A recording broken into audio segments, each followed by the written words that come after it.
जरूरी सूचना है आप सभी स्टूडेंट्स के लिए। स्टडी फॉर सिविल सर्विसेज का Android app Google play store में आ चुका है, उसको प्लीज तुरंत इंस्टॉल कर लीजिए। और अगर आप स्टडी फॉर सिविल सर्विसेज के सिर्फ ऐप से कोई भी कोर्स, कोई भी पीडीएफ परचेस करते हैं तो उसमें अप्लाई कूपन, अगर आप ज्ञान सर जो है आप उसमें अप्लाई करते हैं, ये कूपन कोड है, तो उसमें 20% फीस तुरंत माफ हो जाएगी। मतलब 20% डिस्काउंट तुरंत उसमें लग जाएगा। ज्ञान सर लिखना है, नॉर्मली ज्ञान सर, स्मॉल लेटर में है सब कुछ, कोई स्पेस नहीं, कोई कॉलम नहीं, सिर्फ ज्ञान सर, GYANSIR। इस तरह से अगर कूपन कोड लगाते हैं आप ऐप में बाई करने से पहले, जो अप्लाई कूपन वाले में आता है, तो 20% का डिस्काउंट तुरंत मिलेगा। वीडियो देखिए। नमस्कार दोस्तों, एक बार फिर से आपका स्वागत है सी सेट प्रिपरेशन के इस यूट्यूब चैनल पर। दोस्तों, इस क्लास में हम लोग RO री एग्ज़ाम के लिए रीजनिंग के मॉक टेस्ट नंबर 39 का डिस्कशन करेंगे। इससे पहले की वीडियोस में हम लोगों ने 38 टेस्ट का डिस्कशन किया हुआ है। अगर आपने नहीं देखा है तो आप प्लेलिस्ट में जाकर ज़रूर देखिएगा। देखिए, RO के पेपर में 12 से 15 क्वेश्चन रीजनिंग के देखने के लिए मिलेंगे। अगर आप रीजनिंग के क्वेश्चंस को आसानी से हल कर पाते हैं तो आप एक अच्छी स्थिति में होंगे। इन क्वेश्चंस को आसानी से हल करने के लिए आपको जितने भी मॉक टेस्ट होते हैं, ऐसे 40 मॉक टेस्ट की ये सीरीज है, जिसमें 39 डन हो चुका है। अगली क्लास में 40वां हम लोग देख लेंगे, है ना। और ये 40 सीरीज अगर आप लगा लेते हैं ना, 40 जो टेस्ट है इस सीरीज की, तो रीजनिंग का पेपर चाहे जैसा भी आएगा आप उसे आसानी से टैकल कर लेंगे। यहाँ पे हम लोग सिर्फ क्वेश्चन का डिस्कशन करते हैं। अगर आपको कॉन्सेप्ट सीखना है तो आप प्ले लिस्ट में जाइएगा। 90 डेज स्ट्रेटेजी नाम से आपको एक लिस्ट मिलेगी रीजनिंग की, जिसमें कि कई कॉन्सेप्ट सिखाए गए हैं। आप वहाँ से कॉन्सेप्ट को सीख सकते हैं। चलिए दोस्तों, बढ़ते हैं आगे अपने क्लास की ओर। देखिए, अगर आप टीम के पेड कोर्सेज से जुड़ना चाहते हैं PCS के कंप्लीट प्रिपरेशन के लिए, तो इन दिए गए नंबर पे कॉल या व्हाट्सएप करके आप जानकारी प्राप्त कर सकते हैं। ये ज्ञान सर का व्हाट्सएप नंबर है, आप यहाँ से व्हाट्सएप के माध्यम से जानकारी ले सकते हैं। बाकी प्ले स्टोर से आप स्टडी फॉर सिविल सर्विसेज का एप्लीकेशन इंस्टॉल करना ना भूलेगा। चलिए दोस्तों, अब आगे बढ़ते हैं अपने क्लास की ओर।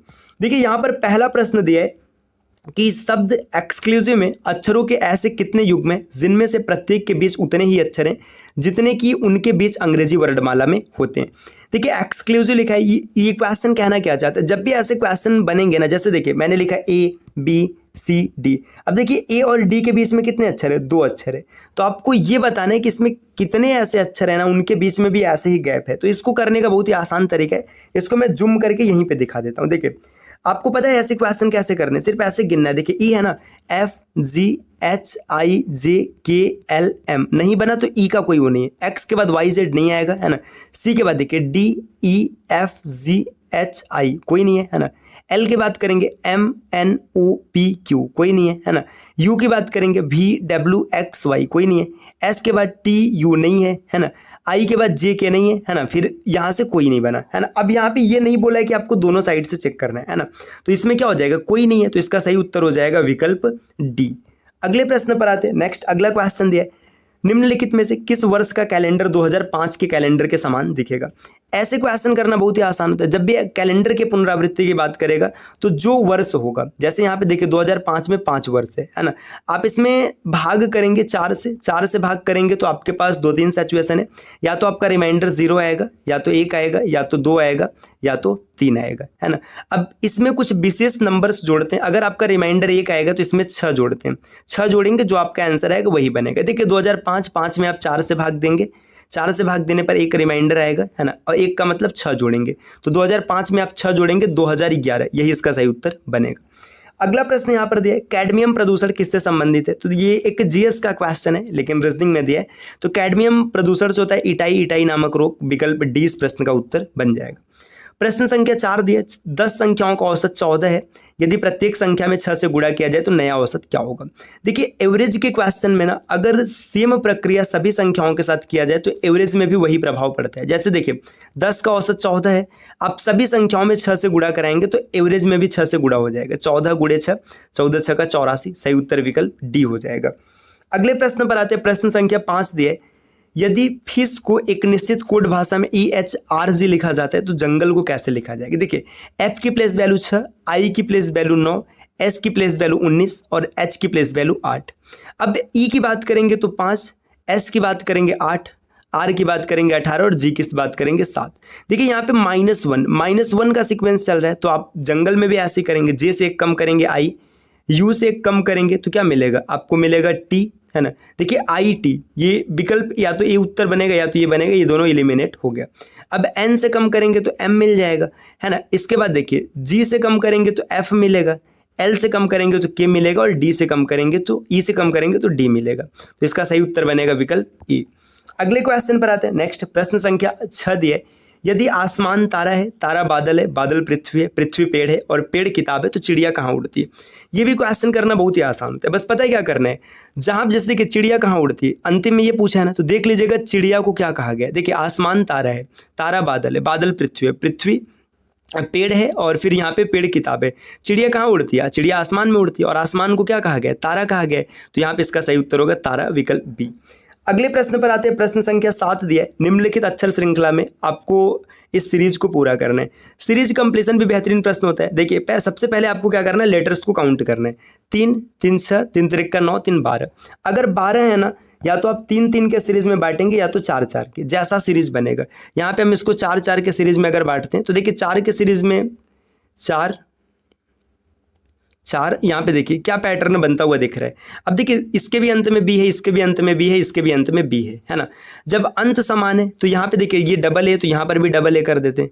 यहाँ पर बी हो गया है ना, यहाँ पर बी और यहाँ पर ए। आपने क्या भरा है, बी ए बी बी ए, तो आपने ये इसको भरा है, तो यहाँ पे इसका सही उत्तर विकल्प बी बनेगा।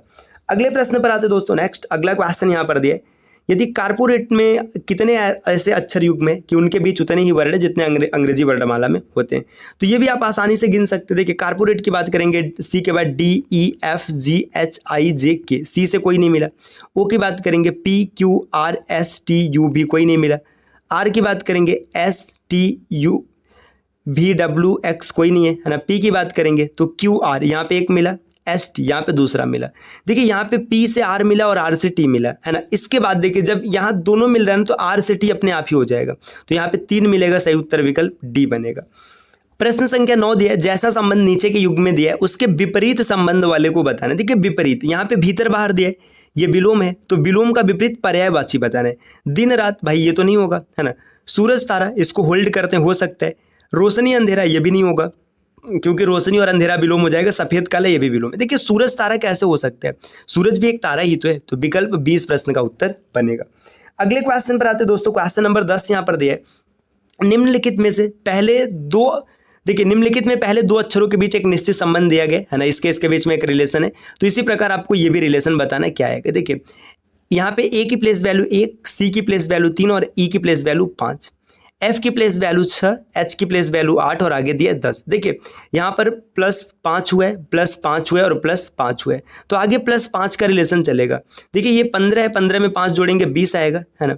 इसके बाद क्यू की प्लेस वैल्यू थी 17, 17 में 5 जोड़ेंगे तो 22 आएगा, है ना। मतलब वी, टी वी सिर्फ 2 में दिख रहा है, तो ये इसका उत्तर बनेगा टी वी एक्स। अगले प्रश्न पर आते हैं। प्रश्न संख्या 11 दिया, सुरेश एक आदमी का परिचय इस रूप में देता है, वह उस स्त्री का पुत्र है जो मेरी माता के पति की माता है। सुरेश का उस आदमी से क्या संबंध। देखिए सुरेश क्या परिचय दे रहा है, वह उस स्त्री का पुत्र है जो मेरी माता है। देखिए यहाँ पे सुरेश है ना, सुरेश की माता के पति, है ना, माता के पति, है ना, पति की माता। देखिए पति की माता है ना, तो सुरेश उस आदमी से कैसे संबंधित। देखिए वह उस स्त्री का पुत्र है। देखिए यहाँ माता का पुत्र है, मतलब इसी का परिचय सुरेश दे रहा है ना। तो सुरेश का उस आदमी के साथ क्या संबंध है, सुरेश इसका बेटा हो जाएगा, विकल्प 20 का सही उत्तर बनेगा पुत्र। प्रश्न संख्या 12 दिया दोस्तों, एक व्यक्ति को इशारा करते हुए रोहित ने नेहा से कहा कि उसकी माँ तुम्हारे पिता की इकलौती पुत्री है, तो नेहा का उस व्यक्ति से क्या संबंध है। देखिए यहाँ पे मैन है ना, मैन की ओर इशारा करते हुए रोहित कह रहा है कि इस मैन की जो माँ है ना, ये नेहा के पिता की इकलौती पुत्री है ना। अब समझिएगा, नेहा के पिता की इकलौती पुत्री मतलब क्या कंडीशन बनेगा। देखिए नेहा है ना, नेहा के पिता हो जाएंगे, है ना। इसकी इकलौती पुत्री मतलब ये और नेहा आपस में क्या हो जाएंगे, भाई बहन हो जाएंगे, या फिर जो भी इकलौती पुत्री मतलब ये खुद नेहा हो जाएगी। तो उस व्यक्ति से क्या संबंध है नेहा का, नेहा इसकी माँ हो जाएगी, विकल्प 20 का सही उत्तर होगा। प्रश्न संख्या 13 पर आते हैं। आपको बताना है कि इसमें कौन सा आगे भरा जाएगा। देखिए जेके और क्यूआर, इस क्वेश्चन का उत्तर क्या होगा आप कमेंट करके बताइएगा। प्रश्न संख्या 13। अगले क्वेश्चन पर आते हैं। 14 नंबर का क्वेश्चन दिया। देखिए आर्यन और अंजलि दोनों सानू के बच्चे हैं। अगर सानू, यहाँ पे सान लिखा है, आर्यन बहुत Aryan and Anjali are children of Sanu, if San is Aryan's mother, है ना। यहाँ पे एक जगह सान है, यहाँ पे सानू है, या तो हो सकता है ये अलग होगा या तो सेम होगा, इसमें थोड़ा देख लेते हैं। देखिए आर्यन और अंजलि दोनों सानू के बच्चे हैं। देखिए आर्यन AR और अंजलि AN दोनों सानू के बच्चे, सानू के लिए SANU लिखते हैं, है ना। अगर सान आर्यन की माँ है, अब सान अलग है, आर्यन राजेश का बेटा, देखिए आर्यन जो है राजेश का बेटा, ये बेटा हो जाएगा किसका, राजेश का, तो सीधी सी बात है सानू ही होगी, मिस्टेक है यहाँ पे, ये माँ हो जाएगी और राजेश क्या हो जाएगा, इसका पिता हो जाएगा, है ना। फिर आगे यहाँ पे क्या दिया, लेकिन अंजलि सानू का बेटा नहीं, बेटा नहीं मतलब अंजलि बेटी हो जाएगी, तो आर्यन और अंजलि परस्पर कैसे संबंधित है, ये भाई बहन है। देखिए आर्यन अंजलि की बहन है तो आर्यन बहन नहीं, आर्यन भाई है ना। आर्यन अंजलि का चचेरा भाई है तो कोई सवाल ही नहीं, भाई सगा है। आर्यन अंजलि का भाई है, देखिए आर्यन अंजलि का भाई है, बिल्कुल सही विकल्प सी। आर्यन सानू का चचेरा भाई, ये तो सवाल ही नहीं उठता यहाँ पे। अगले क्वेश्चन पर आते हैं, क्वेश्चन नंबर 15 यहाँ पर दिया है, पी क्यू का भाई है, क्यू आर का भाई है, ये ब्लड रिलेशन का क्वेश्चन, एक मैंने किया एक आप करके बताइएगा। प्रश्न संख्या 16, ये भाई रिपीटेड क्वेश्चन है, देखिए पीछे यहाँ पर आया हुआ था, है ना। अगले क्वेश्चन पर आते हैं 17 पे एक सिलॉक्स का क्वेश्चन दिया, सभी फूल पेड़ हैं, जितने भी फ्लावर्स हैं सभी के सब क्या है, सबके सब पेड़ हैं, है ना, मतलब ट्री है। कुछ पेड़ घर हैं, कुछ पेड़ घर हैं, सभी घर पहिए हैं, सभी घर व्हील हैं। अब आपको कंक्लूजन बताना है। कुछ पहिए पेड़ हैं, देखिए पहिया और पेड़ ये दिख रहा है भाई, है बिल्कुल सही है। सभी फूल पेड़ हैं, सभी फूल पेड़ हैं तो ये बिल्कुल सही है, सभी फ्लावर्स ट्री हैं, है ना। कुछ पहिए फूल हैं, अब कुछ पहिए फूल हैं तो ये फूल तक तो नहीं पहुंच रहा है, ये गलत हो जाएगा। पहला और दूसरा फॉलो कर रहा है, विकल्प ए इसका सही उत्तर बनेगा। तो दोस्तों ये क्लास रही रीजनिंग का टेस्ट नंबर 39, जिसमें हम लोगों ने कुछ प्रश्नों का डिस्कशन किया है। अगर आप इस प्रकार के क्लास को कंप्लीट लगातार पाना चाहते हैं तो आप चैनल को जरूर सब्सक्राइब कीजिएगा और आरओ या अन्य एग्जाम के प्रिपरेशन के लिए टीम के पेड कोर्सेज से जुड़ सकते हैं, जिसके लिए यहाँ पे दिए गए नंबर पे आप कॉल या व्हाट्सएप करके जानकारी प्राप्त कर सकते हैं। मिलते हैं दोस्तों आपसे नेक्स्ट वीडियो में कुछ नए प्रश्नों के साथ, कुछ नए इन्फॉर्मेशन के साथ। तब तक के लिए नमस्कार।